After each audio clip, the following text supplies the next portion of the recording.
Welcome, everybody, to Simplifying Your Practice Management here with Weave.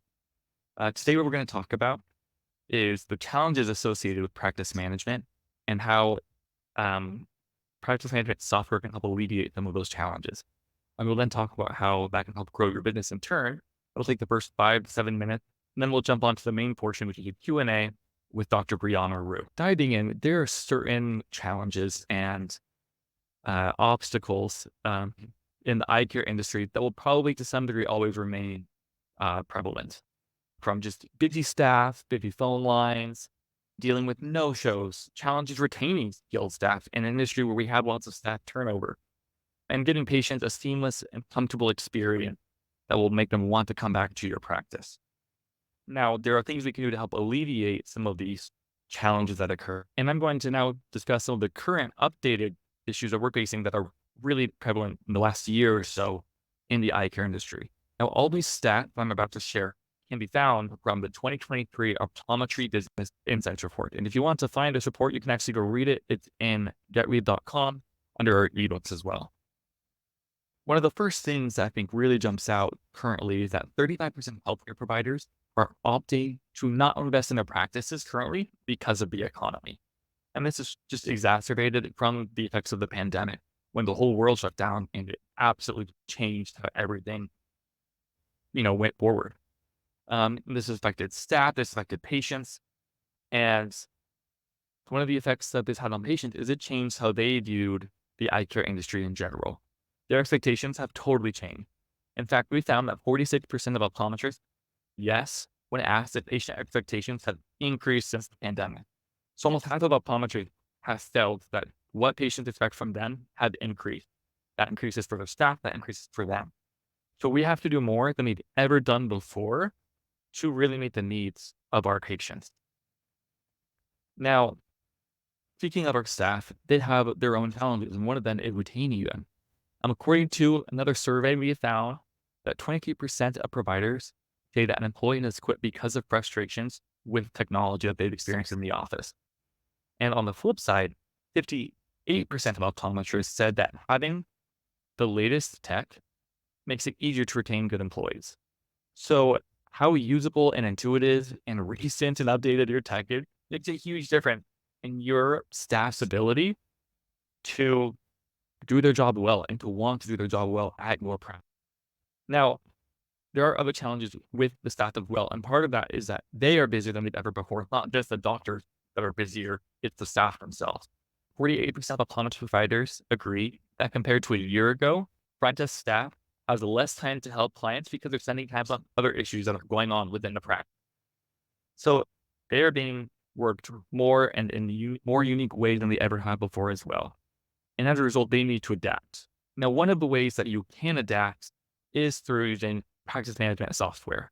It is there to help you and your staff better work with the clients and your patients to give them a more seamless experience and a more comfortable experience in your office to help save them time, to help save you time, and to help them feel more comfortable. Now, investing in different types of software can be intimidating, but the software pays for itself and over time will net you much more income than you would have before. Weave, for instance, tracking on the average Weave user, we have found that Weave users gain 9 additional patients from using Weave, that they save an average of 2 hours and 15 minutes per day through the use of Weave texting alone, getting their staff off of the phones and more present in the office, provide an average of 38 new Google reviews from using Weave, and has an increase in revenue by $3,700 for the average office using Weave. So using practice management software is one of the key ways to help simplify your practice management and allow your staff to focus on with our patients and everything else that is going on with them. The results really are game changing and allowing you to really focus on what needs to be taken care of with your staff in your office and your patient. So diving more into practice management and strategy that we can utilize to really help this, we have Dr. Brianna Rhue joining us. She has a doctorate of optometry at Nova Southeastern University, and she completed her residency at the Bascom Palmer Eye Institute in Miami. and she's a partner at West Broward Eye Care in South Florida and co-founder of Dr. Contact Lens and Now. We're excited to have her jump on and discuss practice management with us today. Hi, everyone. I'm excited to be here, and I loved all the points you were hitting on there, Alec. I think we'll be able to bring this like a complete picture for practice owners and just what we are up against when it comes to patients wanting more, our teams wanting more, and all that feeling overworked. So I think that was a great introduction. Thank you. We're so excited to have you today. So jumping right in, for you and your practice, how do you ensure that your practice maintains a patient-centered approach in all aspects of management? Yeah, so I'm going to come at this in two different ways. One is being a practice owner, obviously, busy doctor. We see about 35 to 40 patients a day in the practice. So I have two doctors running and seeing patients, and then we have 8 team members managing all of that. And so how we've been really able to grow the practice is introducing technology. And yes, I love that stat where your staff loves it and then they hate it and it's part of quitting, but then it's part of what they want. So we've been a huge advocate for that. And that's really how we've grown the practice, is seeing what mundane tasks we can eliminate through solutions like Weave. And then also coming from the Dr. Contact Lens side in building technology for a hole that we saw in the practice and how we've done that. So that's kind of how we'll answer some of these questions. Sure. And a follow-up question to that, has it been challenging to get your staff on board with learning new technology? Or has that been a pretty, as they get into it, they find it, kind of makes itself useful. Maybe they dive into it enthusiastically. So when you are a team member of West Broward Eye Care, or in that matter, Dr. Contact Lens, it's part of our core values. I don't really use the word change, because change in anybody, nobody likes to change. And when you say the word change, it actually stimulates the part of your brain that goes into negativity, and it releases cortisol because you see all the things that can come up. So what we do is we replace the word change with evolve. So just like you and I are not going to be the same at the end of this call, we're going to take tidbits from each other. We have evolved. So when I am hiring and when I'm going into new things, I am constantly reminding my team that you are here to evolve. And what we were doing yesterday may not work for today or in the future. So it's just a core value if you want to work in our practice. I love that. Evolving is such a great word too, to really key in on that. That's awesome. So with that, kind of what innovative strategies have you implemented to enhance patient experience in your practice? So Weave has been a big portion of this. I joined my practice in 2010. So we were on paper charts before, and it was my job to find an EMR system, go from paper records to the electronic medical record system. I'd actually visited my dentist in 2010. I had to find a new dentist because I was no longer going back to Colorado, and then had to find my home base.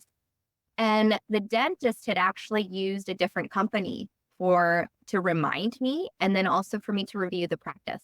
So I went in, we implemented that, and then the Weave New Kids on the Block came with the text messaging feature, which was a huge thing in 2016, 2017. So we converted over to Weave. I've never looked back. You guys have been a great company to work with, but there's some functionality in there that has really taken us to the next level. So one of the functionalities is like the missed call text, and we'll get into these. Missed call text, the reminder of the appointment beforehand, and then obviously the reviews has really been part of the strategy here. And you guys have been a big proponent of that. And sure, all of those kind of have their own aspect of how they play into affecting your practice. They all do. I would love to know a little bit about how your patients have responded to the effort to be patient-focused and to be ever evolving. Have you noticed a difference in how your patients have reacted? I mean, nobody wants to answer a phone call anymore, right? And so we were really, really ahead of the text messaging functionality, both my team and both patients. So having that was a really, really big thing. And we were really ahead of the curve. So I think looking back at like the invention of the iPhone, the invention of Facebook and all these entities, this isn't a matter of like looking if your patients want this. We all do, right? So the sooner that you get on these trends, and like I hate the word trend even because it's not a trend. It's just that's evolution, right? Can you imagine going back to like T9 texting on your Nokia phone? No, it took us time to get here, but we would never go back. And I think that's another way to look at tech is, yeah, there's this curve that you go through to evolve, but you would never go back. So in that stat that you were talking about where the staff wants it, patients want it, one little thing, right, is patients want the ability to make a live appointment with you. And if you don't have that option, we're still doing like these appointment requests here and there. If you don't have a live appointment scheduler, you are missing out on a ton of opportunities. And patients will actually seek out doctors that have online schedulers that don't, because it shows that you're ahead of the curve. And that's what they're looking for. We all want ease of use to do business with our patients and our practices. I think a lot of points too, in terms of just the ease of use and how patients' expectations of doctors have increased in the last couple of years. They expect more, and I think technology that makes sense. That would go right along with it. They're looking for easy ways to get seen and to schedule. Yeah, and I think where we get caught up in this, Alec, is when we walk in the doors of our practice, we forget that we're also consumers.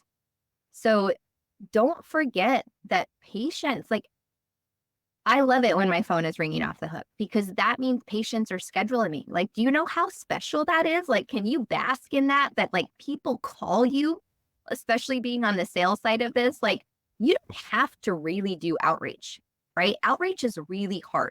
Yes, in summer months, you may be a little bit down, but that's again, those are times when you can't be at a full sprint all the time. That's times to implement more things, more solutions, for instance, that Weave offers, like text to pay, the make sure that your missed call text is updated, looking at other functionalities that you can add, getting your processes really in place. So when you get back to the sprinting phase, you're ready to charge, or you are charged up, right? So look at that in two different ways. Yeah, no, that's fascinating. And I'm curious as well, as you're talking about this technology, you mentioned a couple specific features that you use, such as missed call texts and reviews. I'd love to go in a little more into detail about those and how you use them and how they have impacted your office. Yeah, so I'm gonna kind of date myself here, but one movie that always comes to mind, like when my phone is ringing and like somebody doesn't answer, and I'm like, oh my God, someone answer the phone. Like if you don't answer it after the third time, like I really start like my heart like starts palpitating. So I'm like, someone wants to do business with us. Like somebody answer the phone. So the the image that comes to mind is like the girl in Coyote Ugly where like the phone is ringing and she's filing her nails and she like gives the phone like this really dirty look and then like goes back to filing her nails. This is happening so much in our practices. So some of the functionalities that I absolutely could not live without in Weave is the no-shows. Like we have a really big no-show rate. And as doctors, even as staff members, right? If you have a no-show, you're like, oh, it's not a big deal. Like let me get caught up on things, right? It's a big deal when people no show you. It costs the economy $150 billion a year for no shows. So if you take your little portion of that, that's a lot of money. Like that literally is your entire salary is based on no shows. So if you want a raise, when I was pregnant with my second son, I had an advanced maternal age pregnancy, which I love how they like say that you're an old mom. Like, yes, I'm old over it. But what saved me from all of these like no-show fees and things like that were the hour before text message or the hour and a half before your appointment. Hey, we'll see you in an hour and a half or an hour at this location. Had I not had that, I would have missed so many appointments, Alec. So it's just remembering as yourself as a patient, you get an autopilot where you're driving in the morning, you get busy doing other things and then forget the appointment. So the hour before text is a huge thing to initiate. We also, in appointment confirmations, we use specific words. So if you do not confirm this appointment, consider it canceled. And your confirmations will go up in order for us to service another patient. And I love your team because you can really get the right verbiage down where you're showing the patient there's value and you can take that value away.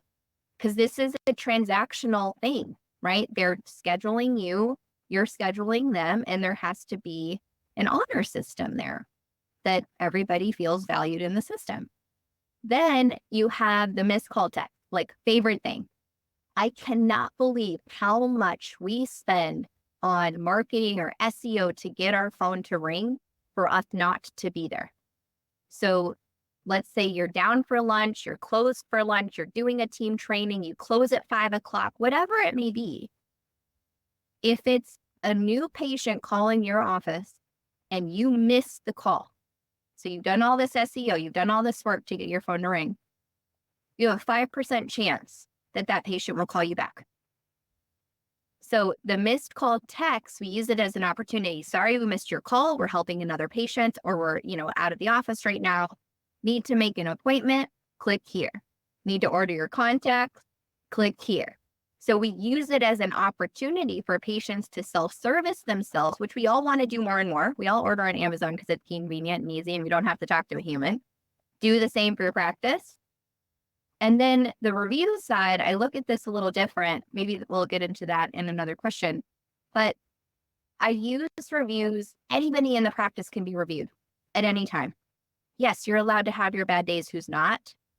But it really, really excels your practice to look at reviews in a different way. And I love to, we'll talk about negative reviews in a second, on how I play a game there in a different way where it doesn't really hurt you.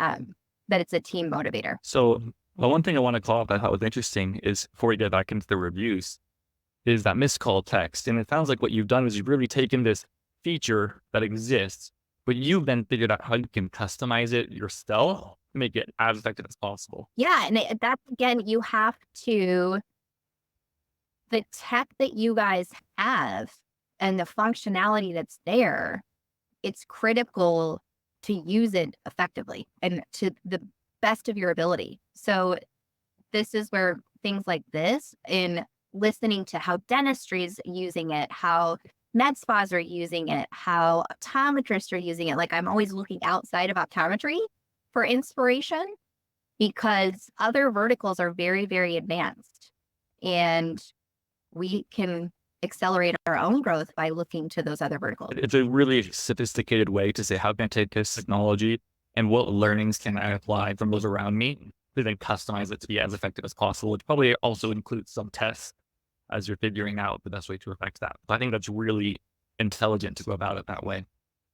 So speak to me about Google reviews and how you're, handling negative reviews. How are you soliciting these reviews? And how, I'm assuming that's also a big part of how you're finding new business. Yeah. So, Google, obviously, they love to look at reviews, and that's something that updates frequently is your reviews, right? So it's really, really hard to keep things updated on your website unless you're doing a blog post every week or you have a company that's doing a blog post for you every week. Reviews is a really easy way for Google to look at you to say that you're really up to date. A tidbit here is, if you don't have 200 reviews, do whatever you can do over the next 3 months to get to 200 reviews. That really seems to be the magic number to really drive new business and repeat business to your practice. The reviews, again, negative reviews. I hate 4-star reviews. Like, what would have allowed you to give me a 5? I was reminded, like, the Great Wall of China has 1-star reviews, right? People are like, it's just a wall. So you have so many people that you have to please, right? So you don't have to please everybody. And that's okay. We're, again, all human at the end of the day. But a game to play with your team in the next meeting that you may have is, don't pull up your negative reviews. Pull up like 2 or 3 practices around you and read their negative reviews. So you can see patients are valuing without it hurting so personally, because nobody wants to do a bad job. Nobody wants to get a bad review, right? So that's where you get ahead of saying, what can we do to not get negative reviews? But you make it more playful. So it's not like a punch between the eyes for a team member, because nobody wants to be called out in a meeting. So if you look at what other people are getting negatively reviewed on, it makes it more fun, because now it makes you feel really good at your practice. But now you can use it as the learning on saying, hey, this is what patients are loving. This is what patients are not liking. Let's not go down that road. So it gives you a peek behind the curtain to make it more fun. Well, it's a great incentive to that as well. Speaking of the staff, I'd love to just talk about that and how you work on that with practice management for your staff.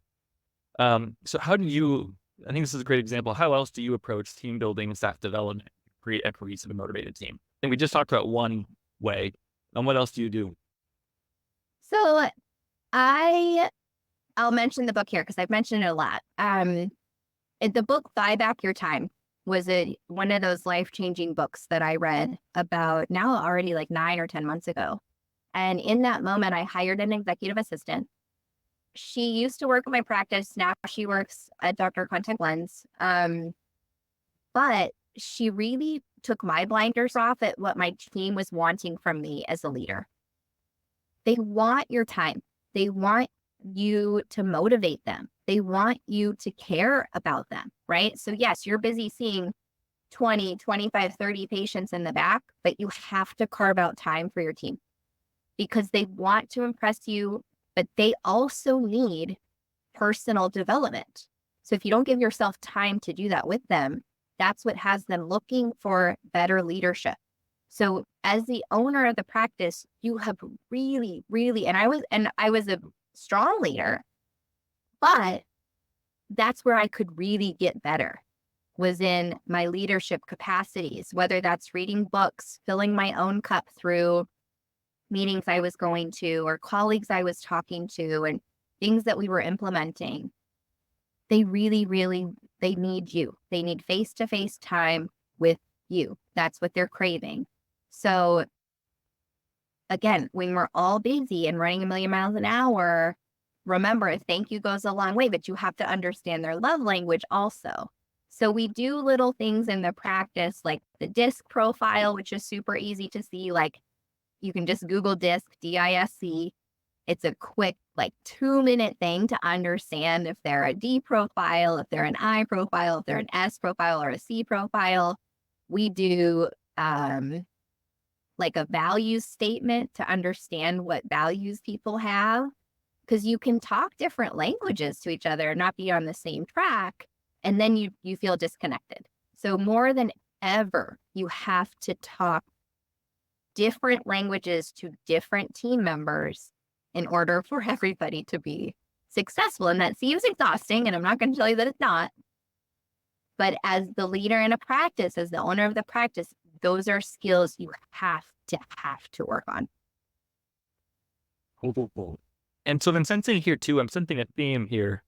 Correct me if I'm wrong, but it seems to be a lot of it is customization and personalization. That you have a lot of tools and strategies that you develop to help you and your staff, whether that, read or certain features or books that you're using to help inform what you're, how decisions you're making and how you're approaching things. But then you're saying, how can I then apply this to a specific coworker, patient, employee to give them the best experience possible until the practice be successful? Yeah, I mean, I look for inspiration like everywhere. It could be Dunkin' Donuts, like even like a parking sign can give me an idea. We just started orthodontic treatment for my little one. So it's like looking into their office. How are they filling out forms? Is their team interacting? Like these are such a valuable thing when you're getting lunch somewhere, or, I mean, like inspiration can come from anywhere, You just have to be open to receive it. And I think that's part of the biggest problem is we're so head down in all of this mindless scrolling that when you're going through life now, you're mindlessly going through it. So I've been very conscious again on those differentiators where we want to be more connected than ever. How do you do that without burning yourself out or your team out? I love that. And in terms of the staff retention, has this helped? Has this helped you retain your staff and your staff turnover? I know it's kind of a hot topic in the industry currently. Yeah, I think all of that comes down to value, right? So if you're not putting the time in with your team for them to feel valued, they're going to look for it somewhere else. So fortunately, I think the shift has changed, or like we've had a little shift where it was really, stacked against employers. Now I think the pendulum has swung a little bit the other way because now people have tried the other side. Now they're coming back. They're realizing, they tried it and probably didn't like it. So you just got to keep going. Like you're going to have staff members that stick and staff members that don't, but understand your core values and hire to those and ask specific questions around those to see if that's the right fit for your team. But it is also about personal growth. Like everybody wants that. So is it enrolling them in a course? Is it getting them certified in something? Is it making somebody say, hey, like I need you to be in charge of weave. What are we not utilizing in weave? It could be something as simple as that. Like you're in charge of weave, right? Give them responsibility, accountability, delegation. Like your team is craving for you to offload things off of your plate onto them, but you have to give them the ability to fly. I love that. Thanks so much for jumping on and doing this with me today, Bree. Is there any last thoughts you have before we, call it? I think clothing, you have to, as an owner, as a doctor, you got to be specific and deliberate when you're putting your doctor hat on and when you're putting your business hat on. And I was recently now understand, like we all go to optometry school or dental school or whatever it is to become that. But you have to realize you're now a business owner that does that. You have to take that a step further. Your practice is now a technology company that provides said service. So meaning I'm a technology company that provides eye care. So functionality like weave and everything else that you can add on to look high tech, high touch, you have to be there. You are a tech company that does what you do. So that would be my parting word. I love that. A technology company that provides eye care services is fantastic. Thank you so much. Have a great rest of your day.